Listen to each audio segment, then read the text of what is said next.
Argentina, about to put in its 10th default, which will be its third default in 3 decades. This is an article about when it was on the verge of its second default in 20 years, which was its 9th default. Promised to pay your money back, and then they elect a socialist government, up in the pensions and whatnot. They didn't pay their debts back. They're not up for that sort of thing. Nah, that'd be ridiculous. For the second time, they failed to pay the 500 million interest on their bond debt. Because the socialist coalition, paying your debts back is not a big deal. You know, it's like, why did you give it to me in the first place? You obviously didn't expect to get it back. In Argentina's 9th overall default, current 66 billion in debt. Argentina's staff level sealed 45 billion. You needed this money to pay off your 66 billion. They'd run out of 500 million interest loans, so we give them tens of more billions. They haven't been able to pay that back, so we'll give them another 45 billion. 22 huge bailouts they've had from the IMF in total, and then in that 2018 agreement they agreed for 57 billion. So, you know, there's a lot of 40 billion outstanding in the IMF there. 17.5 billion. Things got worse and worse for Argentina. In 2021, the budget envisioned electricity tariffs remaining around 1.8% of GDP. Argentina heavily subsidizes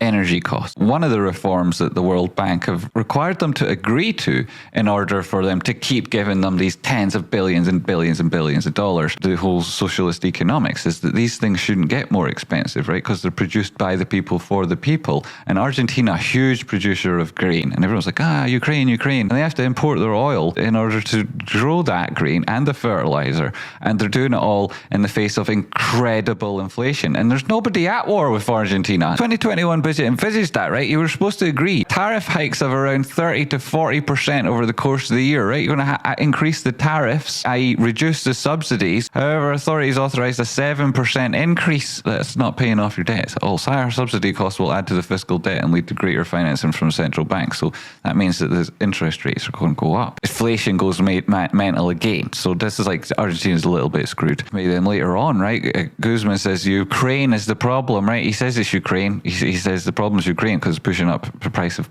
oil. That's what it is, right? Ukraine. Similar to other politicians you'll have seen blame the price of oil on Ukraine. Minister Martin Guzman said reducing energy subsidies is a key part of Argentina's 44 billion agreement, right? Energy subsidies are reduced by increasing the tariffs there, and they see how they didn't do it like they were supposed to. But it's a key part, but they didn't do it. But it's also the most controversial part of the program, internal divide within the ruling coalition, right? Socialism. It's illogical that the government takes more time in the path of reduce. Logical, right? It's logical for 22 huge IMF bailouts that you can't afford it. He didn't provide a figure because he can never agree to it. In fact, better than that, having negotiated the deal for the $44 billion, which again, Argentina can't pay, he's decided that what he'll do is he'll resign. And here's the Argentina currency as it happens. Well, that's not particularly positive, is it? That's not 1 month, of course. You'll see that's every month. That's literally every single month since this thing started. There will be future pain for everybody who lives in Argentina. So you want to keep your money away from things that do that sort of thing,